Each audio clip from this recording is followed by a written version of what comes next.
Namo Sang Hyang Adibudaya, Namo Buddhaya. Moderasi beragama sebagai cara pandang, sikap, dan praktik beragama dalam kehidupan, bersama dengan cara mengejawantahkan esensi ajaran agama yang melindungi martabat kemanusiaan dan membangun kemaslahatan berdasarkan prinsip adil, berimbang, dan menaati konstitusi sebagai kesepakatan bernegara. Buddha mengajarkan dalam Dhammapada kelima, kebencian tidak akan pernah berakhir apabila dibalas dengan kebencian, tetapi kebencian akan berakhir bila dibalas dengan tidak membenci.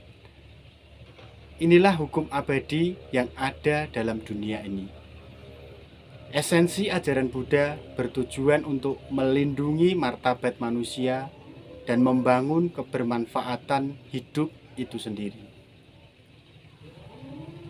Praktek beragama dalam kehidupan sehari-hari harus dapat kita implementasikan sedini mungkin kepada generasi sekarang.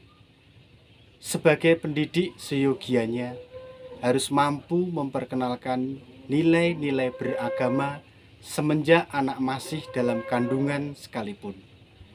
Upaya ini dapat kita lakukan dengan mengenalkan praktik-praktik keagamaan seperti meditasi, mendengarkan lantunan parita dan gata atau sutta ketika seorang ibu dalam keadaan mengandung calon buah hatinya. Pembiasaan nilai-nilai keagamaan dipraktekkan juga ketika anak sudah lahir. Membiasakan anak dengan mengenalkan praktik-praktik keagamaan melalui tata cara melakukan puja secara sederhana. Pendidikan orang tua dari rumah sangat berperan penting bagi perkembangan anak pada tahap-tahap pemahaman dasar agama.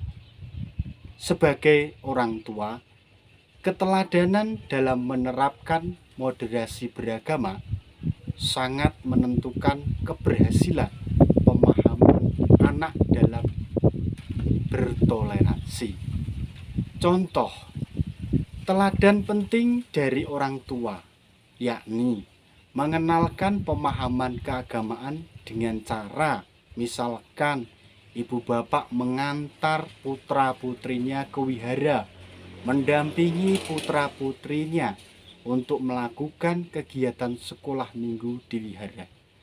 Di dalamnya kita bisa mengajarkan mereka untuk bernamaskara, mengajarkan mereka untuk sedikit membaca parita pendek, ya.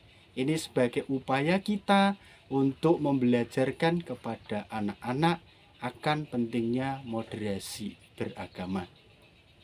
Sebagai pendidik, kita tentunya menjadi public figure dalam kegiatan bermasyarakat. Pelaksanaan moderasi beragama dilakukan melalui berbagai cara. Sebagai bentuk keteladanan bagi masyarakat, misalkan, kita dapat melakukan contoh-contoh real untuk memaknai pemahaman agama.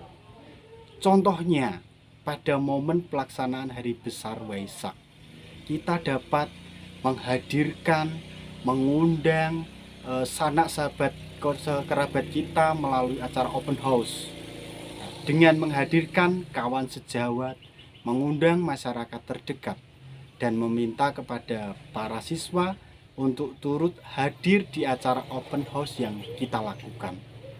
Contoh lain, ibu bapak dapat memasang pratima, ya, memasang pratima Buddha dalam rumah atau di luar rumah. Tentunya hal ini dapat memotivasi warga kita untuk turut serta melakukan hal-hal serupa di rumah masing-masing. Pemahaman moderasi beragama juga harus kita laksanakan pada generasi muda, terutama mereka yang pada taraf berpacaran hingga yang menuju pada taraf pelaminan. Sebagai orang tua yang memiliki pemahaman keagamaan yang baik, sudah sepatutnya sedini mungkin Anak-anak harus dikawal dalam menemukan pasangan hidupnya. Minimalnya apa, Ibu Bapak? Jika ingin hidup bahagia, temukanlah pasangan yang sama dalam sada, sama dalam sila, sama dalam caga, dan tentunya banyak akan diperoleh dengan sendirinya.